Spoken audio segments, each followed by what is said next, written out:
కర్నూలులో Ramco greenfield cement పరిశ్రమకు ముఖ్యమంత్రి చంద్రబాబు శంకుస్థాపన చేశారు. గ్రామస్తులతో వీడియో లింక్ ద్వారా మాట్లాడుతున్నారు. ఇప్పుడు లైవ్ చూద్దాం. ఇది కరెక్ట్ కాదని చెప్పాను. నిన్న తెలంగాణ ఎలక్షన్ జరిగాయి, రిజల్ట్స్ మీరు చూశారు. అనేక కారణాలు ఉన్నాయి, దాన్ని కూడా అధ్యయనం చేస్తున్నాం.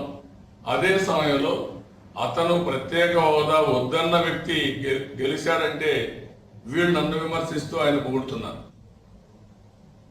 ఇది ఎక్కడ న్యాయం అని మిమ్మల్ని అడుగుతున్నాను. ఈరోజు ప్రత్యేక హోదా ఇచ్చింది కొత్తగా ఇచ్చింది కాదు. ఆ రోజు ఇచ్చిన ప్రత్యేక హోదా అందరం కష్టపడ్డాం, హైదరాబాద్ అభివృద్ధి చేశాం. కానీ విభజన జరిగింది, ఇది రియాలిటీ. కేంద్రం సహకరించి అన్ని రాష్ట్రాలతో సమానంగా పైకి వచ్చేవారు మనకు అండగా ఉండమని అనేకసార్లు చెప్పారు.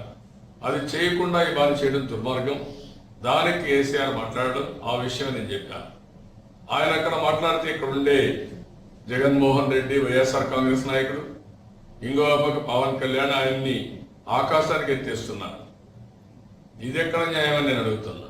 కాబట్టి మీరు ప్రజలు ఇవన్నీ ఆలోచించాలి. ఈరోజు నేను ముఖ్యమంత్రిగా మీరు ఎన్నుకున్నారు, మీరు అభిమానించారు, ఆదరించారు. కాబట్టి మీకు ఒక సిమెంట్ ఫ్యాక్టరీ వచ్చింది, ఓరకల్లోకి ఇండస్ట్రియల్ హబ్ వచ్చింది, అనేక ఇండస్ట్రీస్ వచ్చాయి, ఇరిగేషన్ ప్రాజెక్ట్స్ పూర్తయినాయి, ఒక ఎయిర్పోర్ట్ వచ్చింది, లక్షల ఇండ్లు కట్టుకుంటున్నాం, లక్షల మరుగుళ్ళు కట్టాం. ధనిక రాష్ట్రాలు చేయలేని పని మనం చేశాం. ఈ విషయం మీరు అందరూ గుర్తుపెట్టుకోవాల్సిన అవసరం ఉంది. డబ్బులుండే వాళ్ళు చేయలేకపోయారు. ఒక పక్క మీకు కర్ణాటక ఉంది, ఇంకో పక్క తెలంగాణ ఉంది, మనకి ఇంకో పక్క తమిళనాడు ఉంది. అక్కడ ఎక్కడా లేని అభివృద్ధి జరిగిందంటే ఇది మన స్వయం కృషి, మన కష్టార్జితం. కష్టపడ్డాం, ఫలితాలు వస్తున్నాయి. కేంద్రం సహకరించలేదు, సహకరించిన కేంద్రాన్ని మాట్లాడరు, మనల్ని విమర్శిస్తారు. ఇంకో పక్క తెలంగాణ ఆ రోజు ఒప్పుకొని ఇప్పుడు ఎన్నికపోతే కేసీఆర్ వీళ్ళు ఆకాశాన్ని పరిస్థితిలో ఉన్నారు. ఈ విషయాలన్నీ మీరు గుర్తుపెట్టుకోవాల్సిన అవసరం ఉంది. అందుకే మనందరం గుర్తుపెట్టుకోవాల్సింది, రాష్ట్ర అభివృద్ధి ఆకాంక్షించే ప్రతి ఒక్కరు కూడా ఎలాంటి వ్యక్తుల పట్ల అప్రమత్తంగా ఉండి వాళ్ళ ఆటలు సాగనేయకుండా మీరు చేయాల్సిన అవసరం ఉంది. వీళ్ళందరూ ఒక విష ప్రచారం. ఎక్కడికక్కడ ఈ రాష్ట్రం బాగుపడకూడదు, ఈ రాష్ట్రం బాగుపడితే నాకు మంచి పేరు వస్తుంది, సీఎంకు మంచి పేరు వస్తే కోట్లు పడవని. వీళ్ళు ఇన్ని సంవత్సరాలు చేయలేకుండా వీళ్ళకి అనుభవం కూడా లేదు, ఇప్పుడు కూడా ఏమైనా చేయడానికి కూడా. అలాంటి వ్యక్తులు ఏ మాత్రం వచ్చినా ఆ కొండే స్థానిక నాయకుల మాటలు మీరు విన్నా నష్టపోయేది మనమే నష్టపోతాం, సమాజం నష్టపోతాం. మళ్ళీ పాత రోజులు గుర్తొస్తాయి. గుర్తుపెట్టుకోండి, ఒకప్పుడు కరెంట్ ఉండేది కాదు, నీళ్లు ఉండేటివి కాదు, ఆదాయం వచ్చేది కాదు, మరుగుదొడ్లు కట్టేది, ఏ పనులు కాలేదు. అవన్నీ అధిగమించాం. ఇంకా రాబోయే రోజుల్లో ఎన్ని ఇబ్బందులు వచ్చినా మనం సమర్థవంతంగా పనిచేసుకునే స్థాయికి వచ్చాం.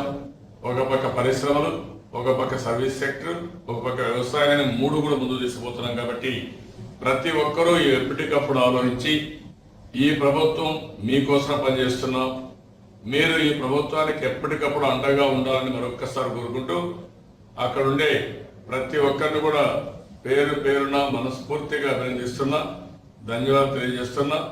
జై జన్మభూమి, జై హింద్. ఇక్కడ రామ్కో సిమెంట్ ఫ్యాక్టరీ ఇక్కడ స్థాపించడం ద్వారా రైతులు వాళ్ళ హర్షాన్ని వ్యక్తపరుస్తూ మీరు చూపించారు. ఒకరిద్దరు మాట్లాడతారు సార్. ముందుగా దామోదర్ అనే రైతు, ఈయన చదువుకున్న రైతు సార్, ఆయన మాట్లాడతారు సార్. ముందు దామోదర్ మాట్లాడతారు సార్. ఆంధ్రప్రదేశ్ ముఖ్యమంత్రి వర్యులు నారా చంద్రబాబు నాయుడు గారికి నమస్సుమాంజలి సార్. సార్, ఇప్పుడు మన కొలింగుండ్ల గ్రామాన్ని, కొలింగుండ్ల ప్రాంతాన్ని మీరు సిమెంట్ హబ్గా మారుస్తామని సభావేదికపై నుంచి చెప్పంగానే మాలో ఆనందోత్సాహాలకు అవధులు లేవు సార్. కారణం ఏమంటే ఇప్పుడు నాకు 42 సంవత్సరాలు, నాకు ఊహ వచ్చిన 5 సంవత్సరాలు అప్పటి నుంచి 38 సంవత్సరాలుగా అభివృద్ధి అంటే ఎలా ఉంటుందో తెలియదు. కొలిమిగుండ్ల గ్రామం లాగానే ఉంది. మరి మీరు ఎప్పుడైతే దీన్ని సిమెంట్ హబ్గా మారుస్తామని చెప్పినారో అప్పుడు మా కొలిమిగుండ్ల రూపురేఖలే మారిపోతాయని మేమందరం చాలా గర్వపడినాం సార్. అది కాకుండా కొన్ని 100 కోట్ల పెట్టుబడితో వస్తున్నారు. ఖచ్చితంగా మా ప్రాంతం అభివృద్ధి చెందుతుందని మాకు అర్థమైపోయింది. అయితే ఒక చిన్న బాధ కూడా అయింది సార్. ఎందుకంటే ఒక చోట పరిశ్రమ వస్తూ ఉంది అంటే కొందరి త్యాగ ఫలం, కొందరి జీవితాలను మనం పణంగా పెట్టడం అనేది కూడా ఉంటుంది. అందులో భాగంగా నా తండ్రి కూడా మిగతా రైతుల మాదిరిగానే మా పొలాన్నంతా మైనింగ్ కోసం ఇచ్చివేయడం జరిగింది. మీరు చాలా గొప్ప వ్యక్తులు సార్. ముందు ఇక్కడ సిమెంట్ ఫ్యాక్టరీ వస్తూ ఉంది అంటే సిమెంట్ ఫ్యాక్టరీ వల్ల ఈ ప్రాంతం డెవలప్ అవుతుంది, ట్యాక్సుల ద్వారా రాష్ట్రం డెవలప్ అవుతుంది. అంతకన్నా ముందు ఆ రైతు నష్టపోతాడు అనేది కూడా మీరు గమనించినారు.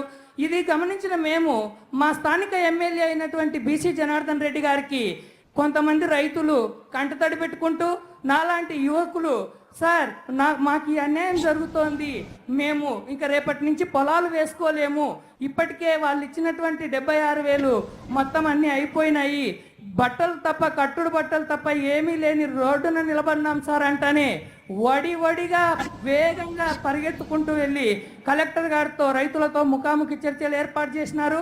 ఆ తర్వాత దీన్నంతటినీ తీసుకొని మీ దగ్గరకు వచ్చారు.